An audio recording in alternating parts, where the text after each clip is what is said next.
Bonjour à tous et bienvenue sur boursicoté.com pour cette nouvelle analyse technique Forex, matières premières et crypto-monnaies avec une paire de devises euro-dollar qui semble vouloir franchir cette zone ici des 1,0780 puisque après avoir longtemps hésité sous cette zone horizontale, on a une cassure aujourd'hui et un contact avec la bande de Bollinger supérieure, ce qui nous fait sortir de la dynamique que nous avions ici sur ce mouvement et qui se faisait donc sous cette moyenne mobile. Donc clairement, on a un changement de tendance, rupture d'une zone ici horizontale 1,0780 dont on sait que c'est une zone majeure. Les cours pourraient repartir ici à la hausse et viser un retour sur la zone des 1,09.25. C'est en tout cas l'objectif tant que cette zone ici des 1,0780 sera support et à moindre mesure ici la zone des 1,0670, ce qui sera en mesure d'interrompre ici l'impulsion donc du mouvement baissier que nous avions eu auparavant.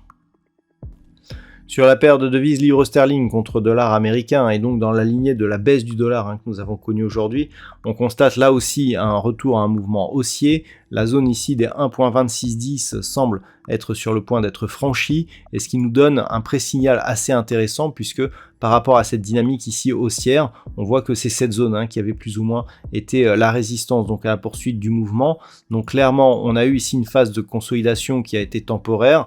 On revient ici sur cette zone. Si on parvient à confirmer par une rupture de la zone des 1.2680, on s'acheminera vers une reprise du mouvement haussier avec donc comme objectif la zone ici des 1.2750. Sur l'or, malgré la baisse du dollar, on reste dans un mouvement baissier. On le voit ici sur cette vue daily. Le fait ici que les cours restent bien sous la moyenne mobile 20 exponentielle, nous indique que la tendance reste baissière. Donc on est toujours sur ce mouvement. On est toujours autour de la zone des 1960 $ l'once. Et en cas de rupture ici de cette zone intermédiaire qui est proche ici des 1940 $ l'once, on pourrait valider donc l'objectif des 1910 $ l'once. On sortirait de ce scénario baissier seulement sur une rupture ici de cette zone intermédiaire des 1980 $ l'once.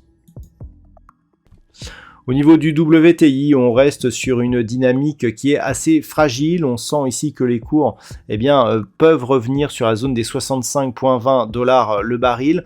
On a du mal à remonter, on s'équilibre autour des 70 $ le baril. Et là aussi, malgré la baisse du dollar, on a une remontée qui est relativement faible. Donc pour l'instant, la zone d'équilibre ici, c'est la zone des 70. Tant que l'on est sous cette zone, le risque il est baissier et il serait confirmé par une rupture ici de cette zone des 65,20 $ le baril. Et enfin sur le Bitcoin, très peu de choses à dire puisque l'on a très peu de volatilité sur cet actif depuis le début de la semaine.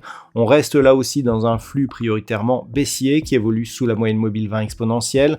Une rupture ici de la zone des 25 200 $ pour un Bitcoin nous donnerait un signal moyen terme assez mitigé puisque nous aurions un début d'invalidation du mouvement haussier ici qui avait été signalé suite à la rupture des 25 200 points à la hausse.